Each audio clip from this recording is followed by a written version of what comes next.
Before you replace the washer nozzles, make sure to protect your paint. Place down some painter's tape around the nozzles. Then use a small pick and lift up on the nozzle, red arrow.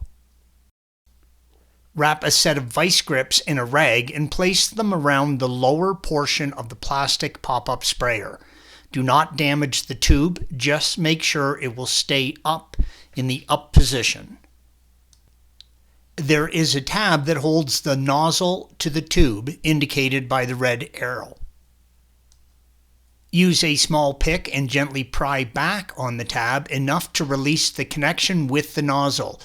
Use care, you do not want to break this tab. Pull the nozzle straight up and out. The nozzles have a ribbed area that holds them in place with the tab, red arrow, and an O-ring that seals the fluid connection, blue arrow. If you want, you can lubricate this O-ring. Simply press the new nozzle back down into the tube. To replace the washer assembly, you will first need to remove the front bumper. Please follow the link provided at the end of this video for additional assistance with that task. With the bumper off, you can remove the headlight washers. If you are replacing the washers, the procedure is the same for both sides. The washer assembly fits with a friction fit on the bumper, red arrow, and two plastic clips on the turn signal assembly, blue arrows. Press in on the tab for the fluid line, red arrow.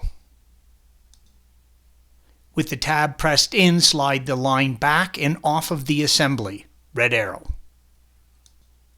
There are two plastic clips that hold the assembly to the turn signal unit.